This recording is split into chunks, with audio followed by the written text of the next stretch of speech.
নমস্কাৰ বন্ধুসকল, সকলোকে স্বাগতম জনাইছোঁ। বন্ধুসকল, আজি মই ভিডিঅ'টোৰ জৰিয়তে আপোনালোকক এছচি কিমান কেণ্ডিডেট পাছ কৰিলে তিনিচুকীয়া ডিষ্ট্ৰিক্টৰ বৰ্তমানলৈকে, আৰু বৰ্তমানলৈকে OBC MOBC কিমান কেণ্ডিডেট পাছ কৰিছে সেই বিষয়ে জনাম। আৰু এছচি পোষ্ট কিমান আছে বহুতে কমেণ্ট কৰি সুধি আছে, তো সেই বিষয়ে ভিডিঅ'টোত আলোচনা কৰিম। আৰু OBC MOBCৰো কিমান পোষ্ট আছে সেই বিষয়েও আলোচনা কৰিম, গতিকে ভিডিঅ'টো স্কিপ নকৰি শেষলৈকে চাই থাকিব। এছচিৰ কেণ্ডিডেট কম থকাৰ কাৰণে ইণ্টাৰভিউ এদিনেই হ'ল 1 তাৰিখে। তাৰ মাজতে OBC MOBCৰো আছিল আৰু STৰো কেইটামান আছিল, যিবিলাকে ইণ্টাৰভিউ STৰ 3 দিন হৈছিলে। যিহেতু সেই 3 দিনত তেওঁলোকৰ যিবিলাকৰ ডকুমেণ্টছ ভুল আছিলে, তেওঁলোকক কি কৰিছিলে 1 তাৰিখে মতা হৈছিলে। সেইকাৰণে তাৰ মাজতে STৰো আছিল, আৰু সেই দিনটোত পাছ কৰিছিলে টোটেল 102জন কেণ্ডিডেটে, আৰু তাৰ ভিতৰত এপ্ৰক্সিমেট 50টা মানে SCৰ কেণ্ডিডেট আছিলে পাছ কৰা। তো গতিকে খুব কম কেণ্ডিডেট পাছ কৰিছে SCৰ, আৰু কেণ্ডিডেটো খুব কম আছিলে। আৰু গতিকে যিমানখিনি পাছ কৰিছে কেণ্ডিডেট গোটেইখিনিয়ে ৰিটেন দিবলৈ পাব, যিহেতু SCৰ 7% ৰিজাৰ্ভেশ্যন আছে। 7% বুলি ক'লে আপোনালোকে ABত এপ্ৰক্সিমেট 10টামান হ'ব পোষ্ট, আৰু UBত 6টামান হ'ব।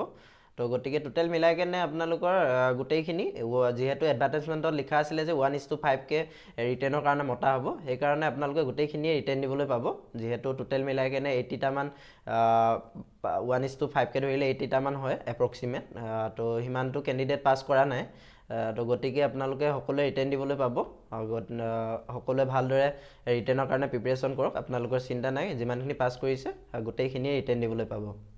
OBC MOBC আৰু জেনেৰেল কেণ্ডিডেটৰ এতিয়ালৈকে 4 দিন ইণ্টাৰভিউ হৈছে। 2 তাৰিখে পাছ কৰিছে, 1 তাৰিখে মই জনালোঁ 102টা পাছ কৰিলে। তাৰ ভিতৰত SCৰো আছিল আৰু STৰো আছিল, তাৰ ভিতৰতে OBC MOBCৰো আছিল। আৰু 2 তাৰিখে পাছ কৰিছে 106জন, আৰু 3 তাৰিখে পাছ কৰিছে 116জনে, আৰু 5 তাৰিখে পাছ কৰিছিলে 112জনে। 4 তাৰিখে যিহেতু অফ আছিলে।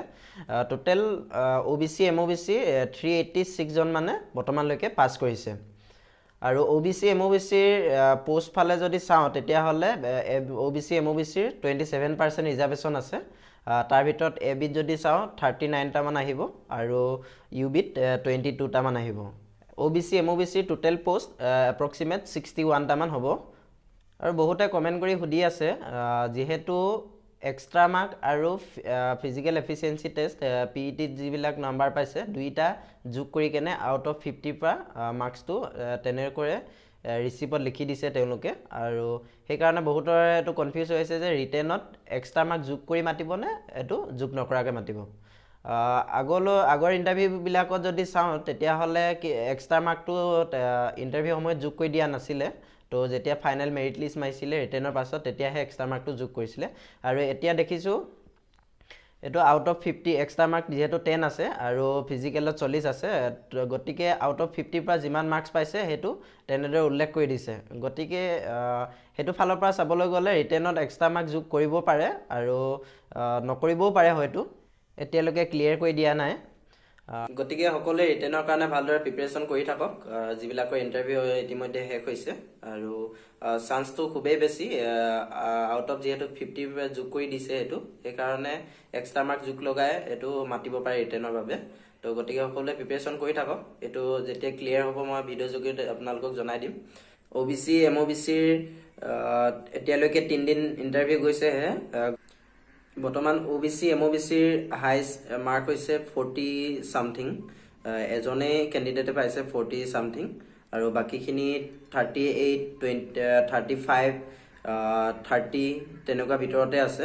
গতিকে পৰৱৰ্তী পৰ্যায়ত মই কোনে কিমান নম্বৰ পাইছে বা হাইষ্ট কিমান হৈছে আৰু কিমান কেণ্ডিডেট পাছ কৰিছে এই বিষয়ে ভিডিঅ'ৰ জৰিয়তে আলোচনা কৰিম।